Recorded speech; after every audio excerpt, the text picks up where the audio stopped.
Hi, my name is Alyson Noël, and here's some fun facts you don't know about me.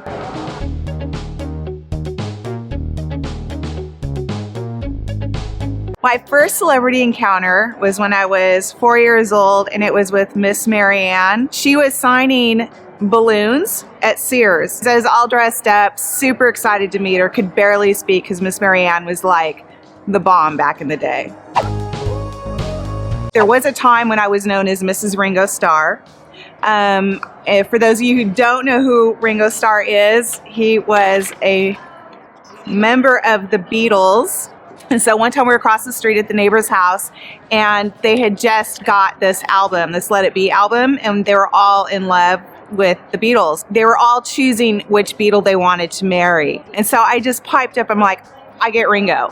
Because nobody was really going for Ringo. And, I just felt like this kinship with Ringo. We were both sort of the runts of the group. Nobody was really into us. Everybody was thrilled. Nobody wanted Ringo. So I had them all to myself. And we had an actual ceremony. And so it felt super official and super meaningful to me. And we carried on this relationship, Ringo and I, for a good 3 weeks, I think. And so that was my first marriage to Ringo Starr. Some of you might know that before I was an author, I was a flight attendant for Delta Airlines. And that basically means that I wore a blue polyester dress almost every day, and attached to the dress was these wings. And I was working a flight out of Atlanta once in first class, and Beyoncé was on board, Queen Bey. And I can honestly say that she is seriously that pretty and seriously that nice and gracious and kind. And she pretty much is royalty. And so I think she deserves the title of Queen Bey. The first story I ever sold was the story of Francois the Hermit.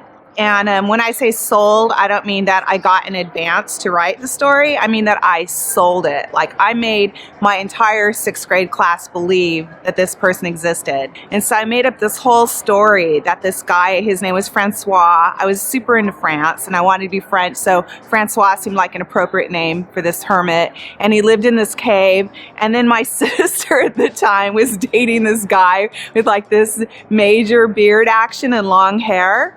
And so I took their Sadie Hawkins dance picture and cut my sister out and pretended that was Francois. And I had this whole, like, everybody believing that Francois existed, and he had this whole mythology around him. And I carried that story for a good year.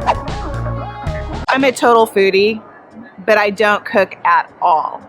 So luckily, I married a man who knows how to cook, and he's a total foodie too. So all of our vacations are completely centered on where we're going to eat.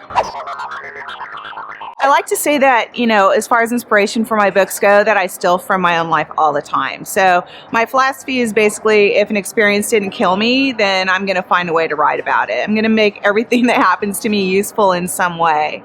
So, like my series Immortals, I had just gone through a time of deep grief where I lost a lot of people that I cared about. My husband was really ill. So I just kind of poured all that grief and emotion into that series.